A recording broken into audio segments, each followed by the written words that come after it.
up on my Twitter page pops a quote from my man Jason Smith. Now, Jason's a good friend, and, listen, I'll just tell him it's a terrible, terrible take he has. Terrible. But he's allowed to have it because we're in the opinion business, and he actually, if you listen to his reasoning and logic behind it, yes. But I mean, who hasn't had a take that everybody said is terrible before? But instead of just crushing him, let's have him on and have him kind of break down this horrendous take that he has. Jason Smith joining us. Of course, you can hear him at night here on Fox Sports Radio. Well, 7 to 11 Pacific, that's 10 to 2 a.m. East Coast time. It's on essentially everywhere in the country. So why do you hate Steph Curry? That's really what it comes down to. Wait, I think the Mariners are the new Yankees. I thought I was calling to talk about that. Wait, we're talking about Steph? Yes. Oh, wow, I had my all Mariners and the new Yankees take ready. No, listen, I don't hate Steph. Steph is a terrific player. He is a fantastic player. He is the best shooter that I have ever seen. And what is going on the last few days is that Steph Curry has been on a great tear, right? We've seen it before. We've seen Kobe Bryant on a tear like this before. It's great. He is a show. He is fun to watch. The impact on the standings with Steph Curry, when he's now leading this team, they're 6-5 during this run. Okay, they're in 9th place in the Western Conference. So when I see the, Steph Curry for MVP, okay, well, hang on a second. First of all, that's ridiculous. That's the worst take that I've seen yet. I don't know where you are on Steph Curry MVP. Why I wouldn't vote him as MVP, but why is it a horrendous take? Because is that a good basketball team? MVP. No. Hold on. Wait, is that a good MVP is most valuable player? Sure. Okay, I believe you've said that Julius Randle should be the MVP. If you're talking about Steph Curry for MVP, Julius Randle has a better statement because they are in the middle of the pack in the East. There's been no big changes. East sucks, to the team. Dude. The East sucks. Julie, are you kidding me? The East sucks. Yes. I'm not kidding you. Did you say the Big East? No, I said the East sucks. I thought you said the Big East. I said the East. The East stinks. The East is not good. The East is not good. Do you so believe what he's doing doesn't matter? So what he's doing this year doesn't matter. No, but you have to have context to it. The Right? Knicks were absolutely terrible. They've been absolutely terrible for a long time. Yes. What's the difference in the team this year? Julius Randle. So now they go from 15 wins, and now they're over 30. I mean, that's a huge difference. Well, part of it is that half the rest of the league, especially the East, isn't playing their better players. Right? Like the Brooklyn Nets has literally not played their big three together most of the season. The Boston Celtics have been a disappointment, but they've also been mired with injuries. Last night, for example, when the Warriors beat the Sixers, Ben Simmons didn't play. The league's not playing all their guys. So what's the difference to the Knicks? Julius Randle is a portion of it, but they're also better coached, and there's also a whole cast of characters. Do you value at all PER? Somewhat. It depends. Is it in line with some of the players on other stars on the team? Yeah. It's one of those the plus minus. For NBA. If the plus minus is kind of in line with how a team is doing in that game, I don't really think about it. But if everybody is plus on the team, if everybody's plus 13 for the game and you have somebody who's minus 4, okay, that you kind of have to look at because that stands out. That's the outlier. Okay. I'm still searching for Julius Randle on the PER list. In terms of PER, Steph Curry is 4th to Jokic, Giannis, and Zion. Right? Then Kawhi, Jimmy Butler, Robert Williams is the outlier in the top 10 in PER in the NBA. I mean, look, dude, if you want to tell me that they're just an okay team, I'm going to agree with you with Steph Curry. They don't have Klay Thompson. They don't currently have James Wiseman either. They're not a particularly good roster, and he's doing extraordinary stuff. And I don't know. You don't think he's a player that affects winning? Does he affect winning as much as maybe LeBron or some of the two-way guys? Probably not. But his three-point shooting has changed the entire league and changes how you guard them. Changed everything. But does it matter if guys aren't playing their guys? You just said, hey, teams aren't playing their guys. So when people are achieving, where do you want to put it? Either Julius Randle's playing well or he isn't. But it can't be Julius Randle's not playing well and Steph Curry is because of the competition they have going on. It can't be both ways. Is the East or the West a more difficult conference? The West is more difficult. Okay. The West is extreme. I am giving you the West is extremely more difficult. Steph Curry, if he's that great a player right now, and he's someone who should have them higher if he's that great a player. What are you talking about? They should be higher in the standings. If he was that good, they shouldn't be 500 in ninth place behind Memphis, behind Dallas, behind Portland, because he's the best player out of anybody on those teams, right? So you should be able to raise the level of that team. We've seen great players. Nikola Jokic is an MVP conversation in front of it. Why? Yes. Because Denver is 17 games over 500. They're winning games. Look, now we're going to see without Jamal Murray, because he's a guy that makes that team go, and he doesn't get as much respect as he should. But hey, Nikola Jokic is there because Denver's achieving. Why is Joel Embiid at the top? Because the Sixers went from, hey, we brought in a new coach, but Joel Embiid decided he had that mid-career Shaq resurgence of, hey, I want to be about more than just being a fun star. And look at where the Sixers are. So to be the MVP, you have to achieve with your team. And I can't say the MVP is a guy who right now would be in the play-in game and is 3 games out of 8th place. I can't do it. I mean, this is a Warriors team that still have Draymond Green. You have to factor it, but you have to factor in they don't have Klay Thompson. So a team that's built around 2 stars, 2-star scorers, and Draymond, and then other pieces. And you were starting a rookie who had barely played in college in the pros with very little offseason and preparation time, right? In a far tougher division. Like, do you think Luka is a great player? Yeah, Luka is a great player. I'm not saying Steph Curry is not a great player. Do you think he affects winning? Do you think he's in an MVP discussion? Yes, but not at the top. I have Embiid at the top of my MVP list. I thought he's been the guy all season long. He's the guy that stepped up across the board. Yes, he was hurt a little bit, but clearly the Sixers made the big jump, and with no big changes, he's been the guy. So I have him at the top for me. Okay, but Steph Curry would be in the conversation. Look, you know what he'd be in the conversation? Yes. If this was a team that was in 5th place. It just get to so it has to do with what place get to the middle of the pack. Yeah, because that's what MVP is. Because it's not Player of the Year. No, it's not Player of the Year. MVP is the most. They could be out of the playoffs with Steph Curry. They could be out of the playoffs without Steph Curry. Without Steph Curry, they're the worst team in the league, Jason. That's what they were last year. Last year, they were the worst team in the league. Okay. They were the worst team in the league. I'll use your argument against you, right? He plays this year. They go from the worst team in the league to a playoff team. Okay? So I don't know what you're. I don't know. You're actually again. This is the problem with all of these arguments. Like this is the problem with Skip's argument about Steph Curry, which is I like James. Well, okay. Well, your problem with LeBron James is what he hasn't done in the postseason, even though he's won NBA titles, right? But you like James Harden above Steph Curry when Steph Curry's been better in the postseason. If your argument is, what is this team without him? You're like, well, they're not a playoff team. No, they're not a playoff team. They were the worst team in the West. If you don't believe me, look it up. Now, take Steph Curry off the team. They're the worst team in the West. Put him on the team, and they're above 500. And they're a playoff team in a far more difficult division. You can't make a stronger argument than that. They're in 9th place. Okay, they're in the brand new playoffs where we're expanding the playoffs now, and maybe they're in the play-in game because they're just as close from getting up into 6th as they are from being out of the play-in. Okay, so you got to take the whole season into account. I am. You can't just say, I am. Here's the last 11 games. The whole season last year, well, he averaged 41 points a game.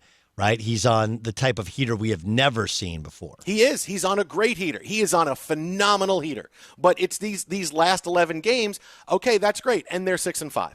If LeBron did the exact same thing, let me tell you something. If LeBron didn't have Anthony Davis? This is why. No. This is why Steph Curry enjoys this kind of reputation. All right, because he is one of the rarest guys in sports that has an unassailable image. That there's nothing that anytime you say something that disagrees with, boy, how great Steph is, it's, oh, you're ridiculous. Him and Patrick Mahomes have the best images in all of sports, right? These are the guys everybody desires to be. Hey, I want to be able to have that where no one questions me. It's just the way it is.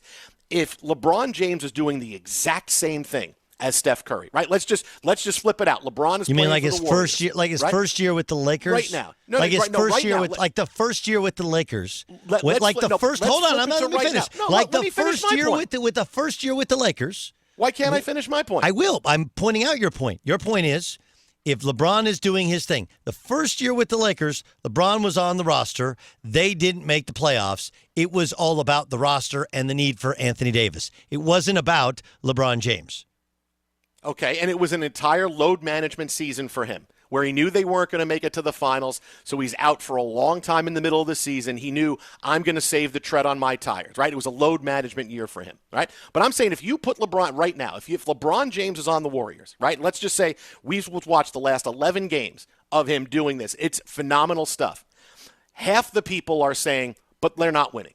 LeBron is not winning. Look, but they're only 6-5. He doesn't even have them in the playoffs. He doesn't have him in. Why? Because LeBron is polarizing, right? Lots of stars are polarizing. They would say that for Kevin Durant. They would say that for many other players. They would say, but look what they're doing. Yeah, he's been great, but are they even going to make the playoffs? They're disappointing. But Steph Curry has them in ninth, and suddenly this is the greatest thing in the world, and there's no room for any other opinion on it. Look, I get it. I get that he is a terrific player, and he's a great player. But let's be fair when it's, okay, what are we really accomplishing? Is he accomplishing? Is he raising the level of the team? How they're in ninth. Yes. They should be better. They should be better with How him. should they be better? They should be. If he's that great a player, they should be better. He should be lifting them up. How? Because he How? doesn't Explain. affect the game. Wait. He doesn't affect the game. What are you in talking many ways. about? He has the fourth highest P. I just pointed out he has the fourth highest PER. He doesn't have a second best player. He doesn't affect the game as the other guys who play two ways. You just told me he doesn't affect the same way as the guys that play both ways and do more things. No, but he's a shooter. He does one thing. He does that extremely well, right? And within the flow of the offense, he does that, right? He went from being a periphery all-star player. Do you watch player. the basketball games when you're sitting here in this chair? I watch the games every night, man. No, he's just a shooter. He's just a shooter. He's someone who is the best shooter I have ever seen. And so that's he's just a shooter. What else? Tell me, how great is he on defense? How great of a player is he defensively? He's not as bad as James Harden. Okay, well that is okay. I'm giving you the base. Yes. I'm giving you the baseline, the basement. Okay, he's clearly not Kawhi Leonard, and he doesn't affect defending the rim the way that Joel Embiid does. But he actually, look, he roams around, he gets steals. He's effective in his own way. He's not a good He's not a great defender. He's probably not a good defender, but he's a very smart defender. He's a very good passer. So he creates shots for himself. He creates shots for others. You always have your head in a swivel. And the idea that he doesn't help this team, they're without Klay Thompson, who's a borderline Hall of Fame type of player. They're without James Wiseman, who's their starting center. Okay, he took on a team that last year was the worst team in the NBA, and now in the tougher conference in the NBA, they're in line to likely make the playoffs. You said he doesn't affect the team. He doesn't affect it enough. I don't really know what you're actually searching for. He should. LeBron James. I'm not searching. I told you LeBron James was on the Lakers. They should be higher. That's what I said the whole time. LeBron James was on the Lakers. Okay, he was on the Lakers, and they were in fourth place when he got hurt 2 years ago, and then he came back, and they were a bit of a mess. And it wasn't that all of a sudden they started winning again. They didn't. They actually lost to the Grizzlies and the Mavericks and the Suns, teams that were tanking and trying to lose. LeBron James was losing those teams, and they didn't make the playoffs. And they fired the coach, and Magic Johnson resigned, and then they made this trade, and they got Anthony Davis. The exact same guy that you said affects winning more was impervious to the same criticism and had his team in a worse spot despite the fact that he played essentially the exact same role as what Steph's playing.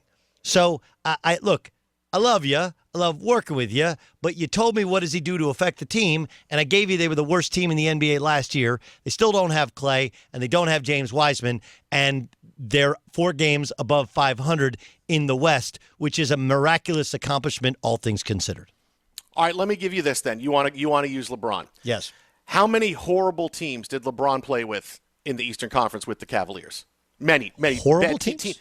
Teams when your second best player is Anderson Varejao.